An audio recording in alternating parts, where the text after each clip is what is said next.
का नाश कर दिया, शाश्वत सुख को जो प्राप्त हैं, ऐसे सिद्ध भगवंतों को बारंबार वंदन हो। हमें तो कहीं जाना है, कहीं आना है, और आए दिन लोग पीछे लगे रहते हैं कि यहाँ आइए, यहाँ जाइए, यहाँ से निकलिए, यहाँ से पास पड़ता है, और पास पास करके नापास कर देते हैं। इतना परिभ्रमण हो जाता है। कहा ना, कोकापुर पंच कल्याणक प्रतिष्ठा केवल 4 किलोमीटर में हो सकती, केवल 4 किलोमीटर में हो सकती थी, उसके लिए 804 किलोमीटर चलना पड़ा। अब उसके लिए कहो या इसके लिए कहो, ये भी 4 किलोमीटर में हो सकता था, लेकिन इसके लिए 808 किलोमीटर हो गए। थोड़ा थोड़ा करते करते इतना हो जाता है, थोड़ा थोड़ा बनकोड़ा है। इधर चलो, आगे मांडवा वाले, आगे झाड़ोल वाले। अरे भाई, जादू को पाँव पाँव चलना है, इतना आसान नहीं है। और अक्सर कर लोग ऐसे मिलेंगे कि अपना उल्लू सीधा हुआ, हाँ, वो हमसे बोलने आते हैं, महाराज आशीर्वाद दो, शाम को मुंबई जा रहे हैं, महाराज आशीर्वाद दो, कल सुबह की फ्लाइट है, आशीर्वाद दो, परसों हम। अब उनको कौन समझाए कि तुम्हारा तो ठिकाना भी है कि कहाँ जा रहे हो, कैसे जा रहे हो, हमारा तो पद विहार होना। तो मतलब इतने, अब क्या बोलेंगे ऐसे लोगों को, कठोर शब्द भी बोलते नहीं बनता। इतने स्वार्थी लोग, विहार कराएं, 10-5 दिन सेवा करें, फिर कहें भी एक बार कि फिर से आने के लिए आशीर्वाद प्रदान करो, तो अच्छा भी लगता है। सुबह आए, महाराज शाम को आज्ञा दो, अब जा रहे हैं, कितने बजे की गाड़ी है, तो हम क्या करें, तुम्हारी गाड़ी का, तुम्हारी लाड़ी का है। मतलब ढेरों स्वार्थी लोग मिलेंगे आपको। वो अपने गांव ले भी जाएंगे, बस गांव तक ले जाएंगे, मुश्किल से आधा 1 किलोमीटर चल लें तो चल लें, बाकी तो जो जुड़े हुए समर्पित भक्त होते हैं वो आगे पीछे दौड़ते हैं।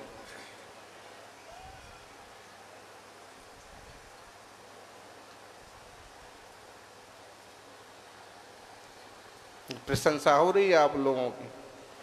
लगभग सभी की यही स्थिति है। एकाध कहीं की समाज, कहीं के लोग गंभीर हों और आगे पीछे तक सोच के चलते हों।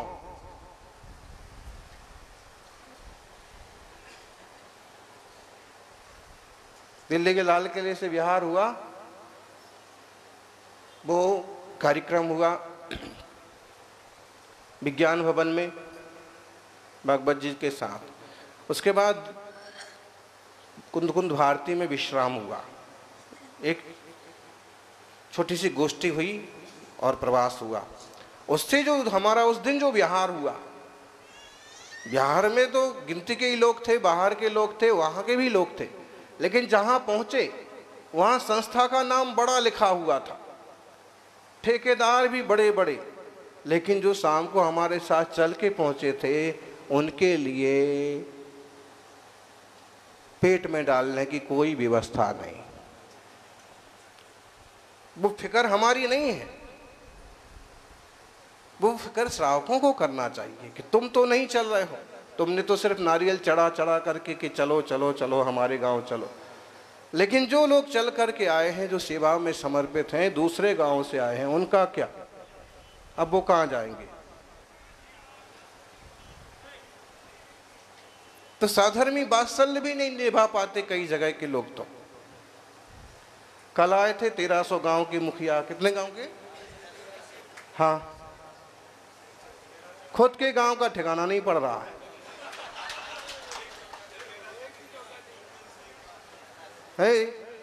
मुझे समय नहीं मिला, एक शब्द बोलना चाहते थे कि जो भूखिया लिखते हो ना, ये भूखिया लिखना बंद करो, नहीं तो खुद भी भूखे रहोगे और दूसरे साधु आएंगे वो भी श्रावक भी।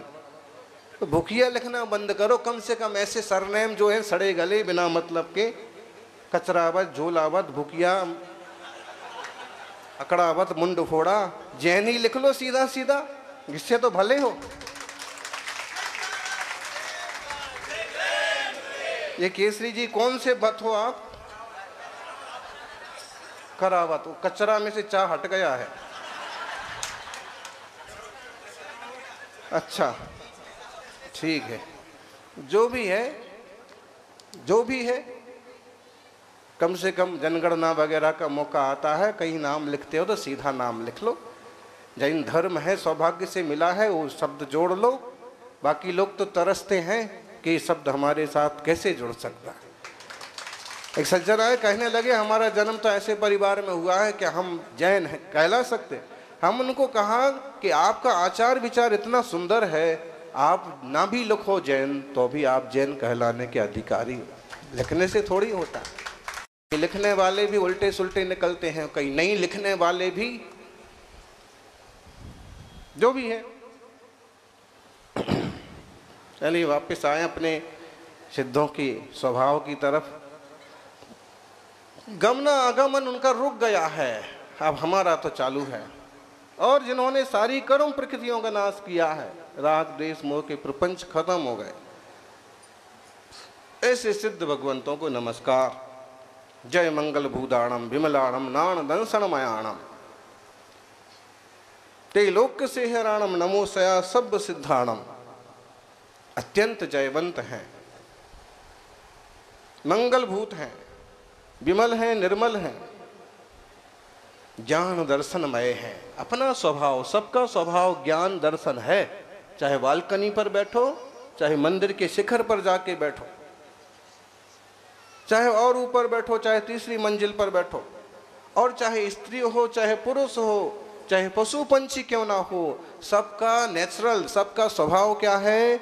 जानना और देखना। ये हम सबका स्वभाव, ये हमारी बैटरी है मूल। और इसे जिन्होंने एकदम प्योर कर लिया, पावरफुल कर लिया, वो कौन कहलाए? परमात्मा। अपन को तो खूब राग द्वेष हो जाएगा, मोह हो जाएगा, लेकिन उनको कोई फर्क नहीं पड़ता। सौभाग्यशालियों, तीन लोक के शिखर पर विराजमान जो हैं वो सिद्ध भगवान हैं, उनको सदा नमस्कार हो, वंदन हो।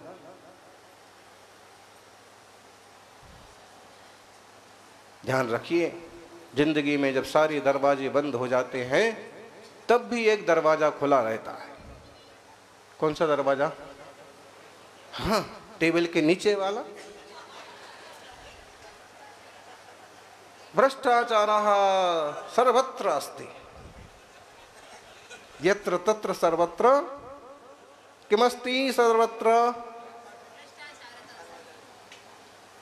वो टेबल के नीचे वाला दरवाजा भी कभी पकड़ा जाए और बंद हो जाए तो भी एक दरवाजा हमेशा खुला रहता है। वो दरवाजा होता है धर्मात्मा का दरवाजा, परमात्मा का दरवाजा, धर्म का दरवाजा। इसलिए धर्म के रास्ते चलते रहिए। गजब के लोग हैं, गौशाला के लिए दान करने वाले लोग भी हैं, तो गोचर भूमि दबा लेने वाले लोग भी हैं। एक भूमि हुआ करती थी गांव के आसपास में, गोचर भूमि, जहां गायें ही चरने जाती थी। हैं? चराजा भूमि। जोर से बोलो आप, क्या सुनील? हाँ, ये चारागाह। चारागाह तो उर्दू से मिक्स हो गया, बाकी एक प्राचीन शब्द गोचर भूमि है। चारागाह, चाराजा, चारागाह थोड़ा उर्दू मिक्स हो गया। तो जहां गायें चरने जाती हैं, गौचर भूमि, गायों की चरने की भूमि और हुआ करती थी। लेकिन कई बार गांव के नामधारी लोग ही उस पर अपने झंडा गाड़ लेते हैं और नकली पट्टे बनवाते बनवाते, रसीद कटवाते कटवाते उनके नाम चढ़ जाती है जमीन। गलत बात है। गाय बोल नहीं सकती है, पशु बोल नहीं सकते हैं, लेकिन अगर उनके हिस्से में गांव वालों ने, पुरखों ने कहीं कुछ किया है तो उसको वैसा का वैसा रहने देना चाहिए। हमने उस दिन आग्रह किया था, तालाब देखो कितना सौभाग्य है कि तालाब इस जून के महीने में भी पानी से भरा है और पशुओं को, गौवंश को कहीं और जाने की ज़रूरत नहीं है। वो वहीं पानी पिए, हरी हरी धूप खाएं, उनका कोई मालिक ना हो तो भी जिंदगी शांति से कट जाएगी। लेकिन पानी तक जाने का रास्ता ही अगर कोई बंद कर दे अपने कब्जे के लिए, और कुछ वो बना लिया, बाड़ा बना लिया, ईंट पत्थर रख दिए, कहाँ से जाएंगे? इसलिए हमने आग्रह किया था कि यहाँ अगर किसी की जमीन है या इस तरह से किसी ने वहाँ जमीन पर हाथ रखा है, तो कम से कम इतना जरूर करें कि गौवंश के निमित्त से रास्ता तो खोल ही देना चाहिए। इतना पुण्य तो अपने खाते में जरूर डालो। जमीन तो साथ में नहीं जाएगी, लेकिन ये पुण्य जरूर साथ में जाएगा। ऐसे ही कई बार अनाथालय, गौशाला चलाने वाले लोगों में भी गड़बड़ निकल आते हैं। गड़बड़ मत करिए। अगर पशुओं का, पंछियों का दाना खाओगे, लालू ने 25 साल पहले चारा खाया था, अभी तक गोबर निकल रहा है।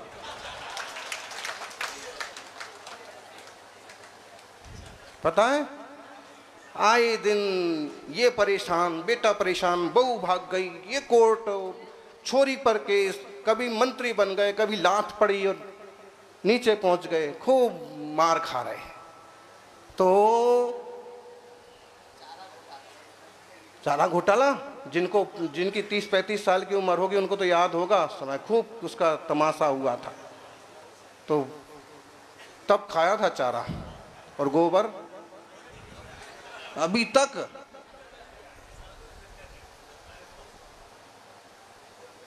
इसलिए कहते मोटी हाय गरीब की। क्या कह रहे हैं? किसी को बुरा लग जाए, बुरा मत लगाना, बात समझ जाना। मोटी हाय गरीब की। और गाय से गरीब और कौन है? बकरी से गरीब और कौन होगा? भाई जो गाय को पूजते हैं उनकी बात अलग है, बाकी हम तो कई बार पूजने वालों को भी देखते हैं कि कितनी हेल्प करते। वो एक दिन आता है तो थोड़ा सा वो कर लेते हैं, बाकी तो प्यासे रहो, भूखे रहो, प्लास्टिक खाओ, जियो मरो, हमको क्या लेना देना।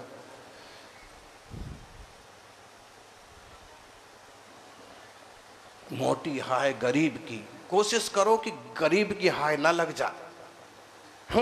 वो होती ना भाथड़ी, चमड़े की मसक है, मरी हुई खाल है वो, लेकिन उसकी एक सांस से भट्टी में जलता हुआ लोहा भी भस्म हो जाता है।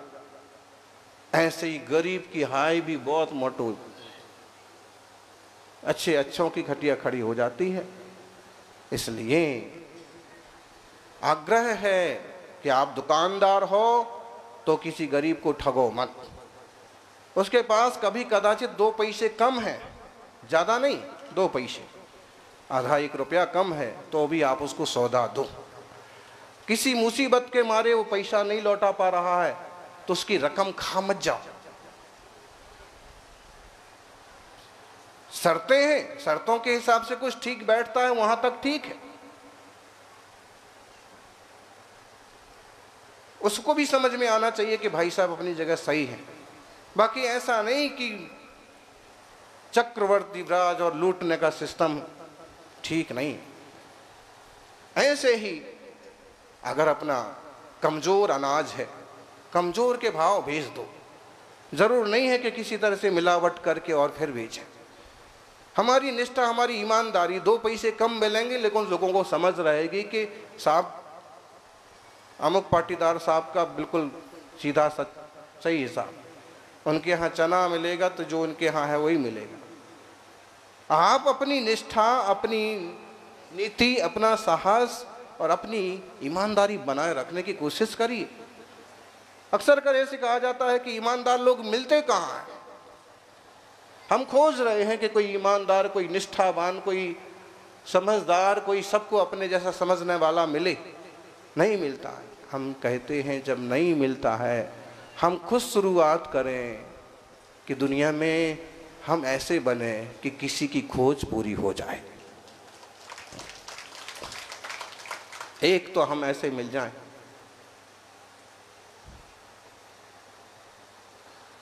सज्जनों, उम्मीद रखिए प्रभु से, दुनिया से नहीं। उम्मीद रखिए ऊपर वाले से, नीचे वाले से तो भगवान भी परेशान है।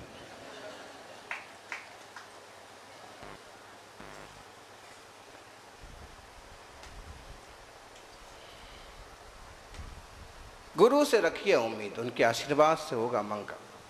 मैंने गुरु से कहा मैं अपराधी हूँ, गुरु ने कहा क्षमा कर दूंगा। मैंने गुरु से कहा परेशान हूँ, गुरु ने कहा संभाल लूँगा। मैंने गुरु से कहा मैं अकेला हूँ, गुरु ने कहा साथ रखूँगा। मैंने कहा बहुत उदास हूँ, गुरु ने कहा नज़र उठा के तो देख तेरे पास कितनी दौलत है, कितनी समृद्धि है। फिजूल में परेशान, फिजूल में रोते रहते, ये नहीं ये नहीं ये नहीं। हाँ, बात हमने मानी कि आपके पास ये नहीं। आज कल परसों से मेरे पास कम से कम 20 चिट्ठी आ गई, और अगर ये यहाँ पर रह गए ना तो हर रोज एक कॉपी बन जाएगी, और लिखने के लिए बाजार से कागज मंगवाने की जरूरत नहीं पड़ेगी। भाई, आपकी भक्ति भावना ठीक है कि दुनिया में किसको कहें, प्रभु को कहो, गुरु को कहो, लेकिन एक बात ध्यान रखो, सबको शिकायत है कि हमें बहुत कम मिला है। बहुत लोगों को शिकायत है कि हमें बहुत कम मिला है, लेकिन कभी विचार करके देखो कि जितना आपको मिला है उतना कितनों को मिला है। जितना, मान लो घर वाला बीमार है लेकिन है तो, मान लो बच्चा थोड़ा कम सुन रहा है, तोतला बोल रहा है, लेकिन है तो बेटा, बच्चा है तो, बोल तो रहा है। मान लो संतान नहीं है तो भाई के यहाँ तो है, बुआ के यहाँ तो है, योग बनेगा तो आपके यहाँ। परिवार, गांव, अच्छा माहौल तो मिला है। सोचो तो सब सुख है, और ना सोचो तो दुनिया में दुख के अलावा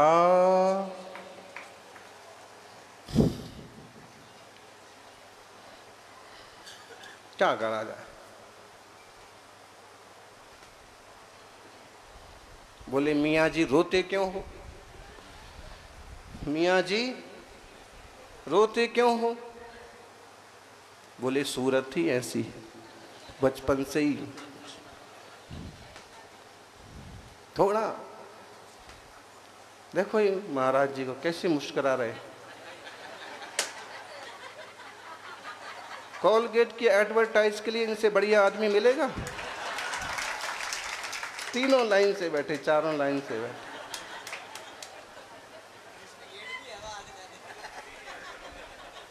मतलब क्या है, क्या मिल गया इनको ऐसा? सच में वो संयम का मार्ग, वो साधना का मार्ग मिल गया कि अब रोने की जगह नहीं है। और जिसके भी जीवन में एक थोड़ी समझ आती है, थोड़ा संयम आता है, थोड़ी मर्यादाएं आती हैं, उसका जीवन ही मुस्कुरा पड़ता है। सौभाग्यशालियों, इतने सारे लोगों को और खासकर पूरे गांव को इकट्ठा देख करके बड़ी खुशी होती है।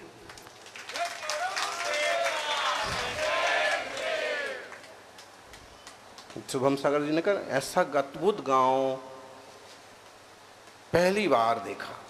हमने तो 2-3-4 बार देख लिया है कि धर्म के लिए, गुरुवाणी के लिए सब भी एक साथ एकत्रित। और आपको कहें वो अज्जप जोगम का टाइम रखा था 4:45 बजे, और गांव के बड़े बूढ़े छोटे बच्चे सब, पगड़ी वाले दादा और वो चड्डी पहने बच्चे, छोटे छोटे बच्चे 8-10 साल की भी नहीं होंगे, वो सो पहुंच जाते 4:30 बजे। उत्साह, उनको अज्जप जोगम से उतना इंटरेस्ट नहीं है, उतना महाराज जी के पास जाने से इंटरेस्ट है।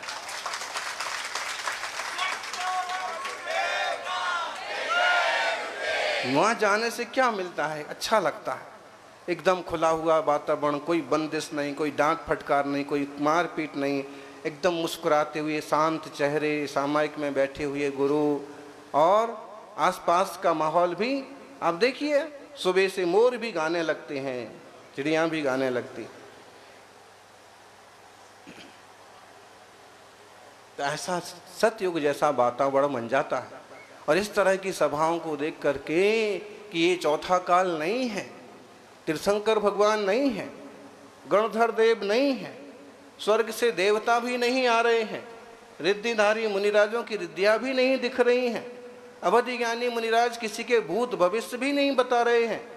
और जब वो सब थे और तब ऐसे लोग इकट्ठे होते थे तो समझ में आता भी था कि वो अवधि ज्ञानी है तो लोगों का भूत भविष्य बता देंगे, इसलिए लोग आए हैं। और इतना नहीं होने के बाद भी इतनी श्रद्धा और रुचि आप लोगों की है, निश्चित रूप से चौथे काल सतयुग जैसा दृश्य बन जाता है। सौभाग्यशालियों, अपनी परिणति को सुधारिए, दूसरों को तो क्या सुधार पाएंगे। अक्सर कर सारी दुनिया औरों को सुधारने के चक्कर में लगती है। पिता ने पप्पू का हाथ पकड़ा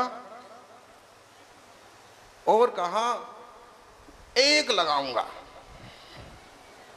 पप्पू ने कहा, पिताजी क्या आपके पापा भी ऐसा करते थे? उन्होंने कहा, मेरे पिताजी भी ऐसा करते थे। तो उनके पिताजी भी ऐसा करते थे? हाँ, उनके पिताजी भी ऐसा करते थे। तो उनके पिताजी भी ऐसा करते थे? पापा ने कहा, पूछना क्या चाहता है पप्पू, सीधा सीधा बोल, नहीं तो एक लगाऊंगा। पप्पू ने कहा, तो उनके दादाजी भी ऐसा करते थे? तो बोले हाँ। पप्पू ने कहा कि पापा, बदलने से सब कुछ बदला जा सकता है, हम और आप मिलकर के इस बुरी परंपरा को बदल सकते हैं।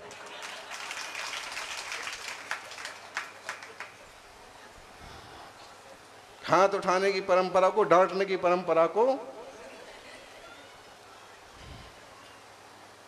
बदल सकते हैं, बदल सकते हैं। लेकिन आप दूसरे को बदलना बहुत मुश्किल है।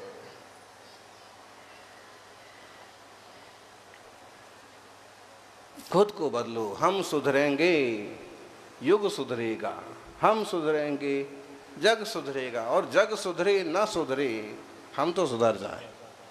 जो सुधरेगा वो भाव पार लगेगा। आपको मालूम है ये झाग वाले टूथपेस्ट बनते हैं जो, इसका आइडिया इन लोगों को कहाँ से मिला? बता सकते हो? बताओ। ये उत्तर यही दे सकते हैं। टूथपेस्ट कंपनियों ने देखा कि जब सुबह सुबह भैंस को देखो तो वो क्या करती है, और उसके दोनों तरफ से यूं सफ़ेद सफ़ेद, और उसको बच्चे बड़े गौर से देखते हैं। उनने समझ लिया कि दांतों नहीं करने वाले बच्चों को अगर आप मंजन कराना चाहते हो तो एक ही तरीका है। उनका आकर्षण क्या है? भैंस, और भैंस का चबाना, और उसके चबाने से जो झाग बनता है वो बड़ा अच्छा दिखता है। और इसलिए कोलगेट आदि कंपनियों ने क्या किया, झाग बनाने वाले टूथपेस्ट का इजाद किया। बहुत सारी चीजें हमारे देश में ऐसे ही पैदा हो गई। आईकॉन है हम पूरे विश्व के लिए, भले हमने आईफोन नहीं बनाया हो।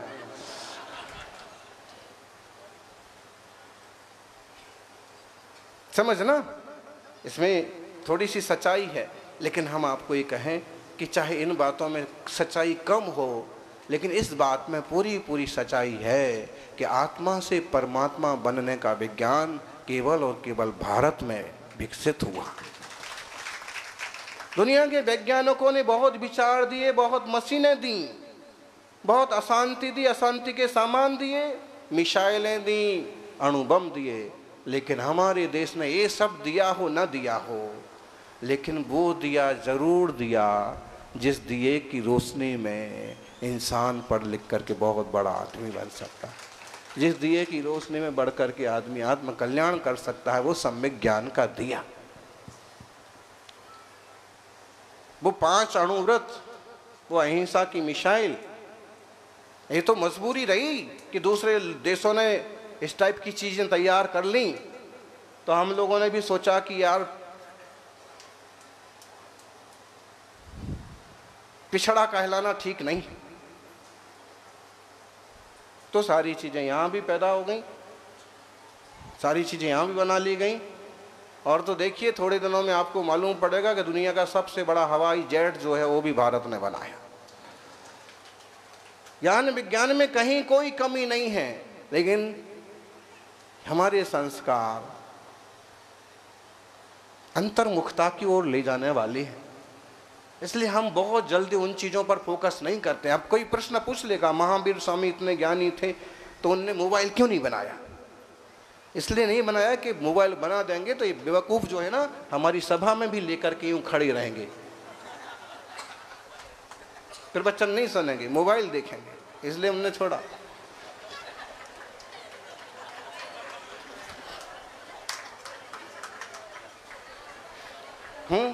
कूलर क्यों नहीं बनाया? इसलिए नहीं बनाया कि ये सब आलसी हो जाएंगे। अगर हाथ से पंखे से हवा करेंगे तो हाथ पांव चलेंगे तो थोड़े, कंधे तो नहीं दुखेंगे। नल क्यों नहीं बनाया? सीधा मोटर लगाई, पानी फुर, ताकि कुएं से पानी खींचे, थोड़ा पसीना बहेगा तो शरीर स्वस्थ रहेगा। ऐसे देखो नकली दौड़ लगाते हैं। तब गाड़ी क्यों नहीं बना दी कि फुर्र से उड़ जाए? पैदल चलो, पैदल चलने से आजकल भी विज्ञान भी कहता है एक इंसान को हर रोज 4 से 6 किलोमीटर पैदल चलना चाहिए। और गधेड़े चलने को उनको जगह तो मिलती नहीं है तो उसमें जाते हैं। हाँ, तुम भी जाते हो? हाँ,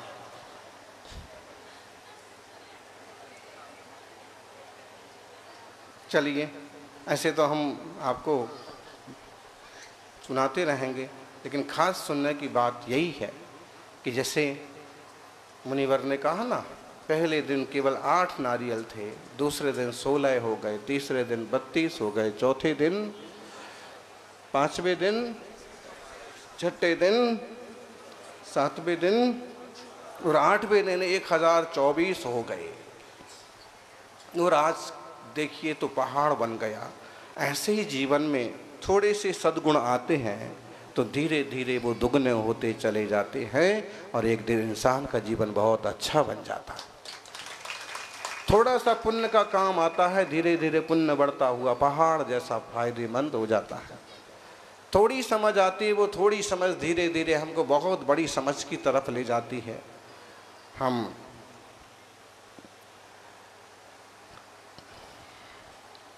समझदार बने, बुद्धिमान बने, अहिंसक, दयालु और सदाचारी शाकाहारी बने, यही मंगल भावना।